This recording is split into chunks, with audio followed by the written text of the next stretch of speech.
So it can be a tough task to implement horror into anything it wasn't designed for. I mean, I tried with this scene. You got the creepy nighttime atmosphere in the background, a lone spotlight planted on a single subject dressed in all black. But this is a whole different story when it comes to video games. Jeez, this light is bright.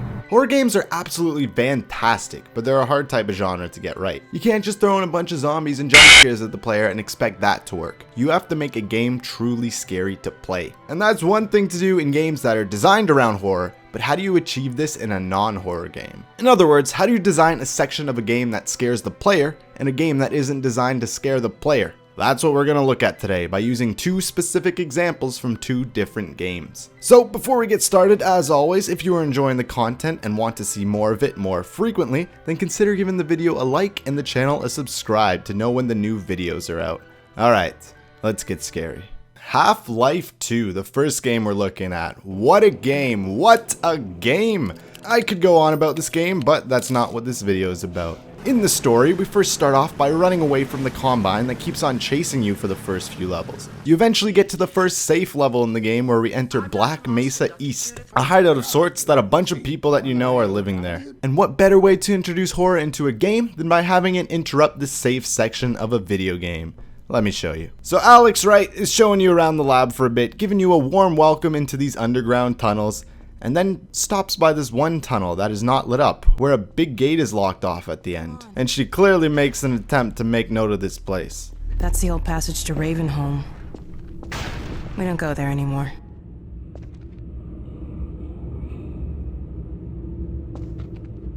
Come on. Well, that was incredibly cryptic and doesn't sound fun at all. I'm sure glad we're not going to that part of the lab. Am I right? But the player doesn't think too much of it at the time, so you continue on, play with the gravity gun until, oh no, the Combine has found us. No more safe time anymore. We gotta move. The base then gets under attack, so we try and dial Alex's dad, but the power keeps going on and off from the attack. We finally get a hold of him and he says, "Head for the coast. Do not go through Raven." Dad?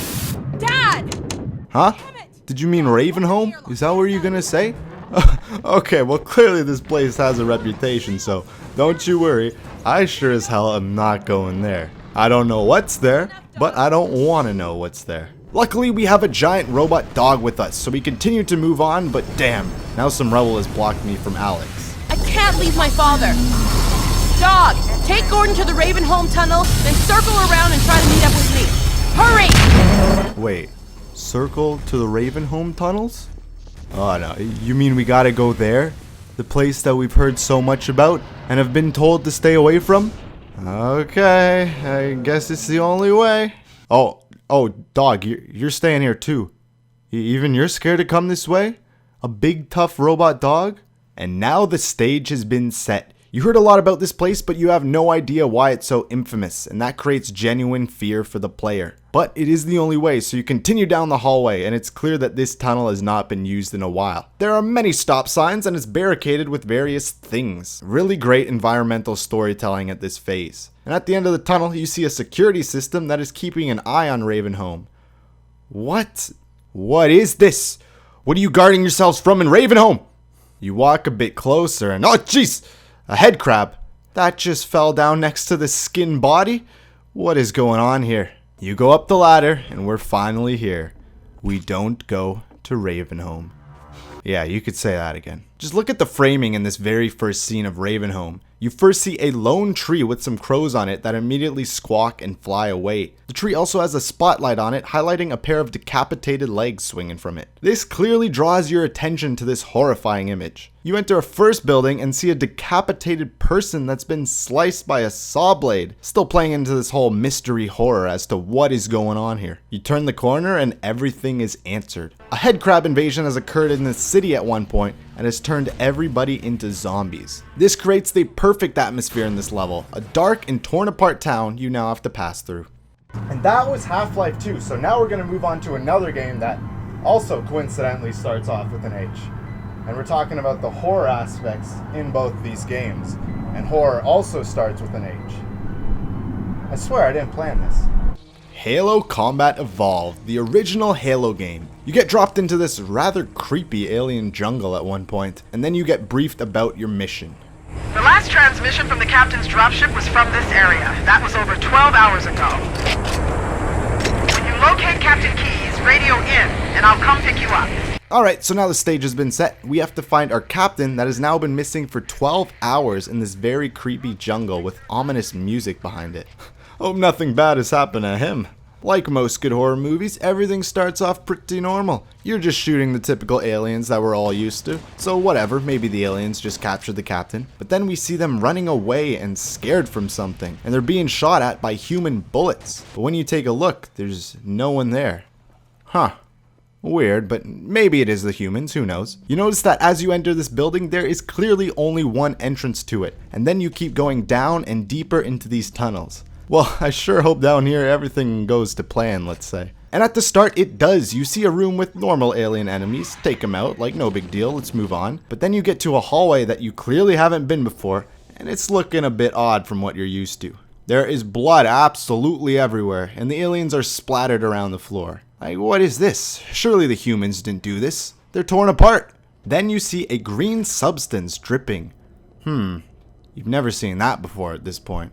But it could just be some oil or some machinery, who knows how these tunnels work. Then the next room for the first time has no enemies in it and just blood on the floors again. Someone's already cleared this room out. Who could have done this?